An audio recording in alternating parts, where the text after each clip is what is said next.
Денеска во Штип разговаравме со градоначалникот, со представниците од АХВ, со ветеринарните амбуланти како реакцијата, односно да напоменеме пред се дека сите овие мерки што се превземаат се превентивни мерки за намалување на ризик од појавата на африканска свинска чума. Се запознавме и подетално за сите оние заклучоци кои што беа произлезени од страна на владата, за се она што ние како Министерство го преземавме, за активностите кои за Агенцијата за храна и ветеринарство ги превзема и секако најизложени, да кажеме така, или првични они кои би се соочиле со појавувањето или симптомите се секако ветеринарните амбуланти, а и локалната самоуправа и дел од заклучоците имаат кои што и они треба да ги следат и што е во нивна надлежност да превземат одредени мерки. Можам само да напоменам дека Министерството веќе ја изготви програмата и која важи од 1 септември до 15 октомври, каде што самите сточари би добиле по 3000 денари за грло, односно по глава,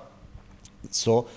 мерките кои што би биле преземени. Во самиот тој дел, Агенцијата за храна и ветеринарство веќе направи еден нов ценовник и тука би ги напоменал сите тие услови кои се, значи правиме муабет за оние сточари кои што би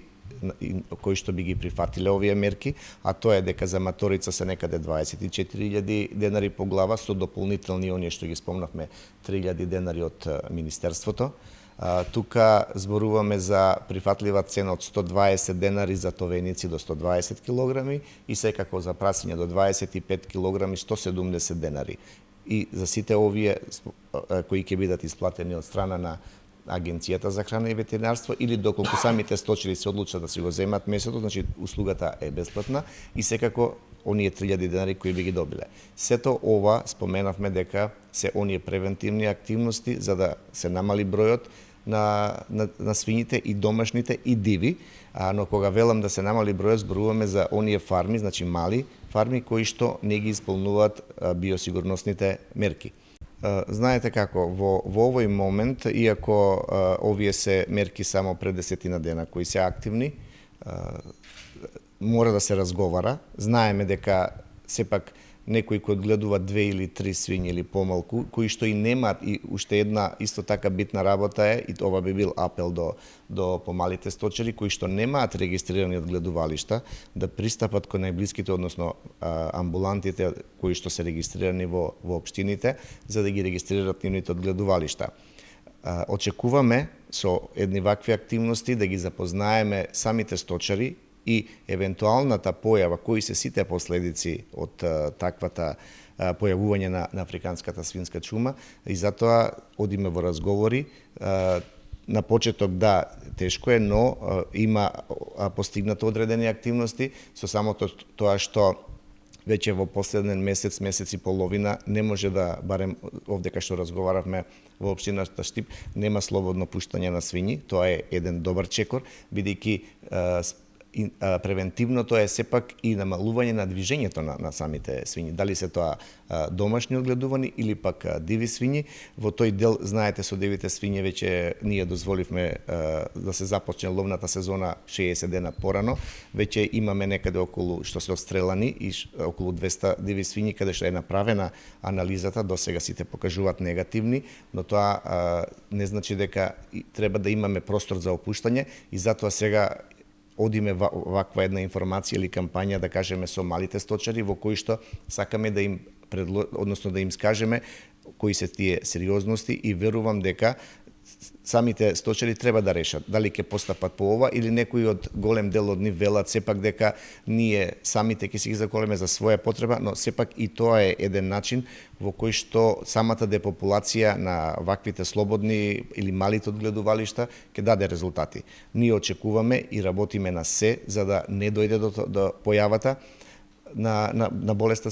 африканска свинска чума, но ги набројавме неколку вектори кои што се причинители, кои што можат за брза зараза и многу е битно едукацијата кон сточарите, односно кон оние одгледувалишта кои не ги исполнуваат биосигурностите мерки, или да превземат да воведат такви мерки или евентуално најдобриот начин е ова што го спомнавме, затоа и државата одвојува посебен буџет, одвои некаде околу 65 милиони денари по нашата програма, што се исто така и од страна на Агенцијата за храна и ветеринарство, се со цел превентивно делување и намалување на депопулацијата на токму вакви одгледувалишта кои што немаат биосигурносни мерки. Може да кажам дека токму овој подсектор одгледување на свињи е еден од конкурентните и ние ги задоволуваме домашните потреби од свежо свинско месо и затоа сериозно превземаме. Можам да ви укажам дека и големите одгледувалишта, односно големите фарми кои што веќе ги исполнуваат, тие започнуваат со дополнителни биосигурносни мерки, се со цел знаат што значи тоа.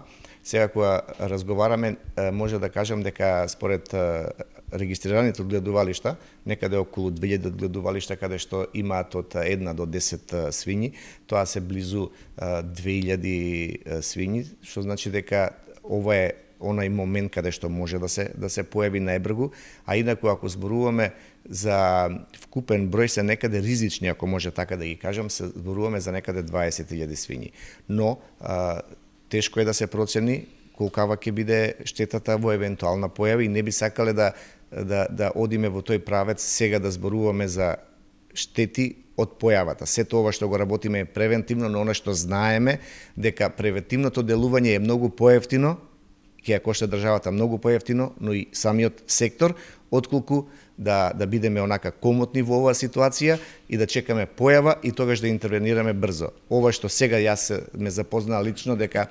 тоа е нешто кое што не се остава простор за недела за две, туку се работи за часови. Значи ако при појава тоа многу брзо се шири и затоа се превземени, односно препораките